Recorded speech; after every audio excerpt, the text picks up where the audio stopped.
Bonjour à tous. L'objectif de ce tutoriel est de passer en revue des paramétrages des équipements sur votre exploitation agricole dans FieldView CAB. Donc là, je suis connecté sur l'application FieldView CAB sur mon iPad et je vais aller dans l'onglet Équipements. Dans Équipements, vous allez retrouver toute la liste de vos équipements créés sur votre exploitation. Donc vous voyez que moi j'ai déjà une liste de plusieurs équipements et nous allons commencer par le paramétrage et donc l'ajout d'un nouvel équipement. Nous allons commencer pourquoi pas par un tracteur. Donc je clique sur ajouter un nouvel équipement, je sélectionne tracteur, je fais suivant, je renseigne tout simplement la marque de mon tracteur. Donc si ma marque n'apparaît pas, je peux sélectionner en bas custom, ça n'est pas du tout un problème. Je fais suivant, le nom du modèle, je peux également sélectionner custom et là je vais dire s'il est articulé, s'il est tout simplement standard ou s'il a des chenilles. Moi je vais sélectionner un tracteur standard, je fais suivant, je vais mettre un nom à mon tracteur, donc moi je vais l'appeler tuto, je fais suivant et là je vais me retrouver dans les paramétrages de l'antenne GPS. Ces paramétrages sont très importants. Pourquoi? Parce que vos données vont être enregistrées et géolocalisées pour pouvoir bien sûr être cartographiées. Si jamais vos paramétrages d'antenne dans FieldView ne sont pas bien renseignés, et bien forcément toutes les données enregistrées seront correctes, par contre leur emplacement dans la parcelle ne sera pas correct. Et si vous avez un gros décalage par exemple dans les paramétrages de l'antenne, vous pourrez très bien retrouver des données de rendement ou des données de semis qui pourraient être légèrement décalées en dehors des bordures de parcelles. Et donc par la suite l'analyse des données sera également biaisée puisque l'enregistrement n'aura pas été tout à fait exact.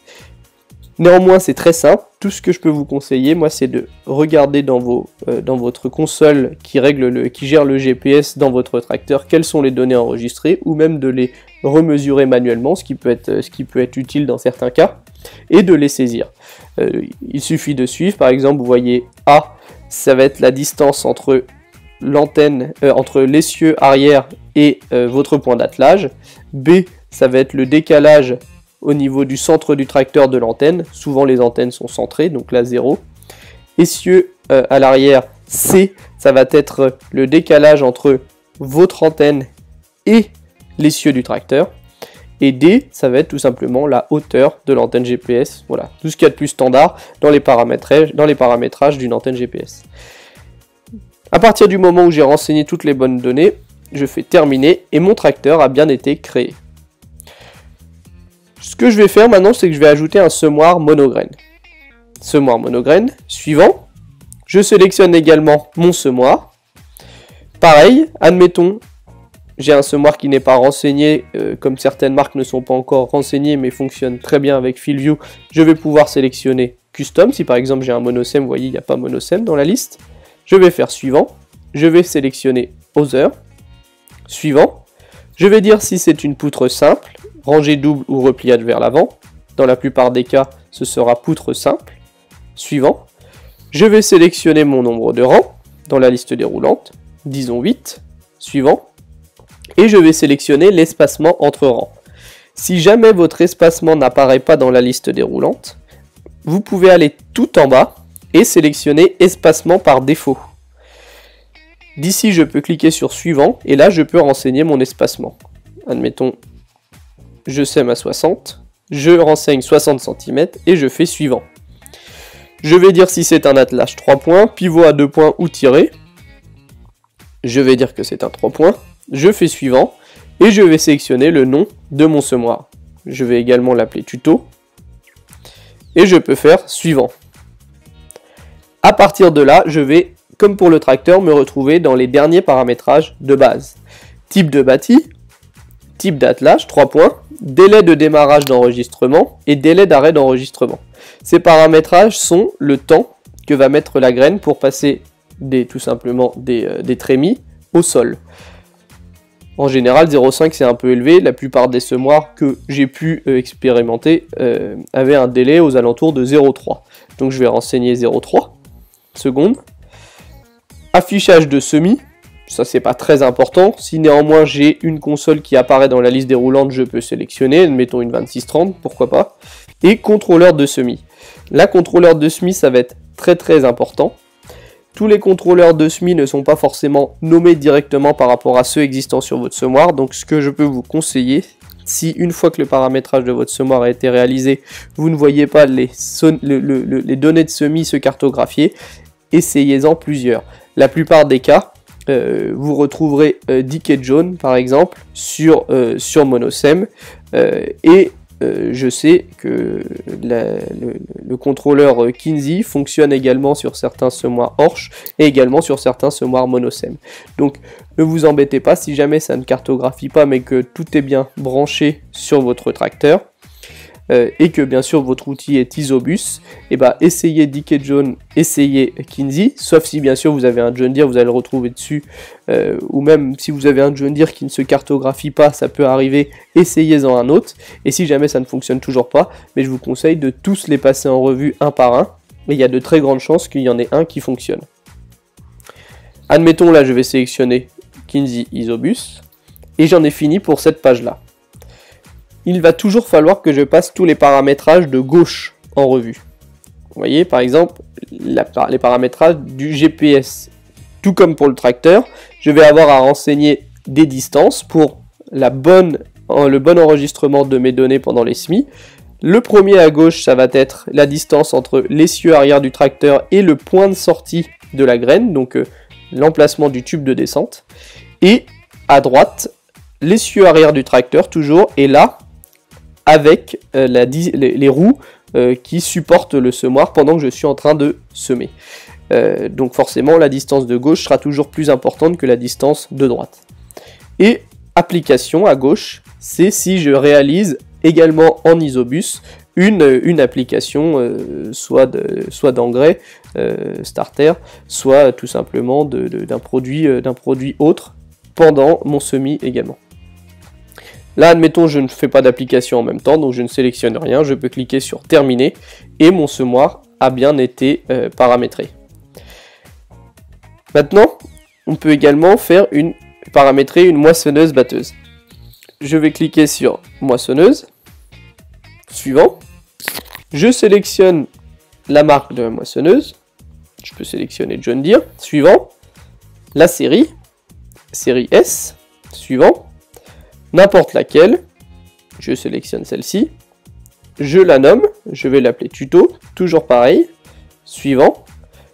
On me dit de bien penser à paramétrer bien sûr ma barre de coupe là, dans la dernière étape. Donc je fais suivant, et je vais me retrouver comme pour le tracteur et comme pour le semoir avec plusieurs choses à configurer. Toujours l'emplacement de l'antenne, avant, centre et la hauteur, à bien renseigner correctement.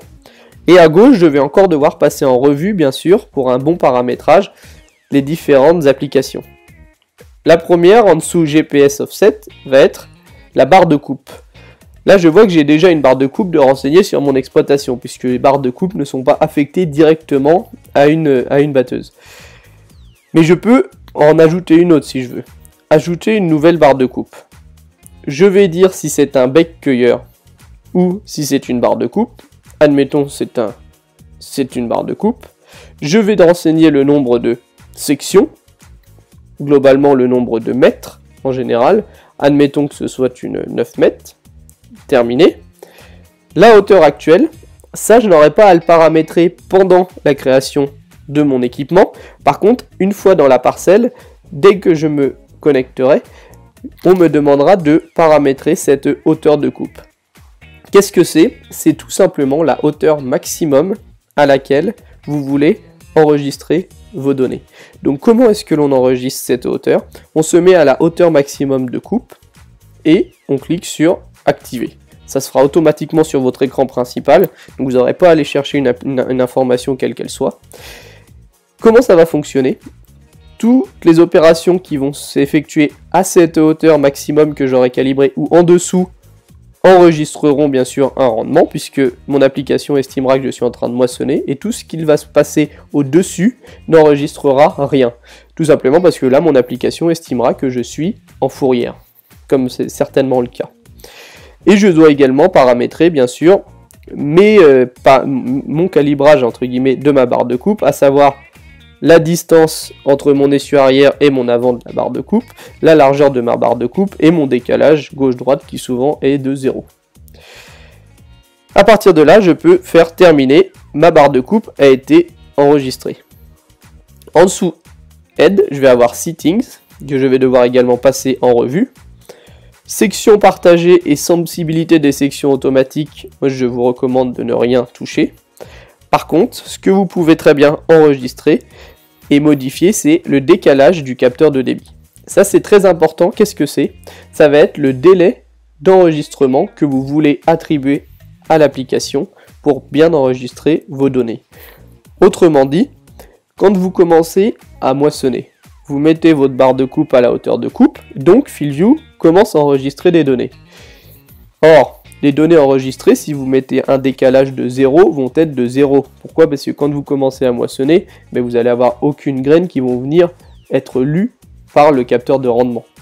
Et donc ce décalage, c'est justement ça, c'est le temps que va mettre votre production, votre récolte, à passer de la barre de coupe à votre trémie et donc à un réel rendement lu.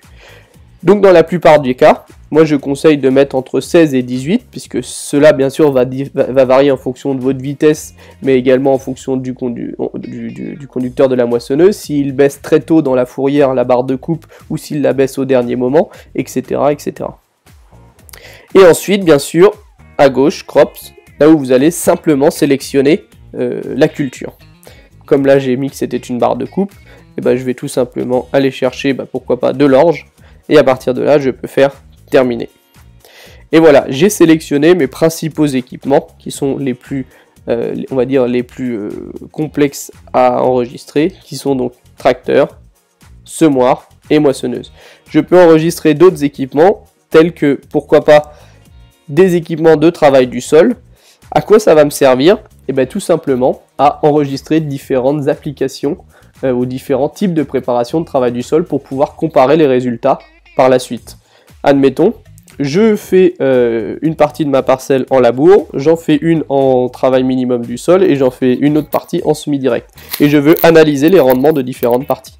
Et dans ce cas-là, je vais pouvoir enregistrer avec FieldView chaque endroit dans lequel j'aurais fait un différent type de préparation de sol. Tout ce que j'ai besoin pour faire ça, c'est d'une connexion GPS, puisque aucun outil de travail du sol, si ce n'est vraiment quelques-uns, mais globalement aucun outil de travail du sol n'aura une connexion Isobus, et c'est pas ça qui va m'importer. Moi, ce que je vais seulement vouloir faire, c'est savoir à quel endroit j'ai fait quelle application pour pouvoir, par la suite, y venir analyser les résultats.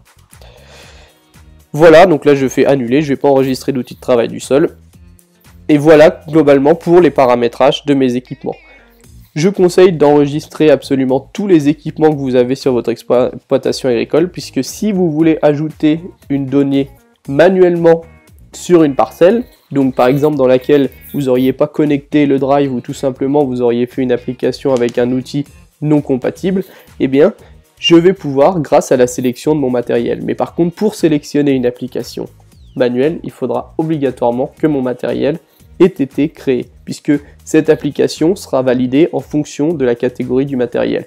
Autrement dit, si je sélectionne un pulvé et que je lui dis que j'ai fait un semis, la FieldView va me dire que ce n'est pas possible. Donc, même si mon semoir par exemple n'est pas Isobus, mais que je veux renseigner mes variétés par parcelle, il faudra tout de même que je crée mon semoir non Isobus et que par la suite j'aille enregistrer manuellement mes données. Et ça on le verra donc dans un autre tutoriel vraiment dédié à cet enregistrement manuel. Voilà, là je suis revenu sur la page principale, je vous rappelle, en cliquant sur la maison en haut à droite qui ramène toujours au menu principal. Merci à tous et je vous souhaite bon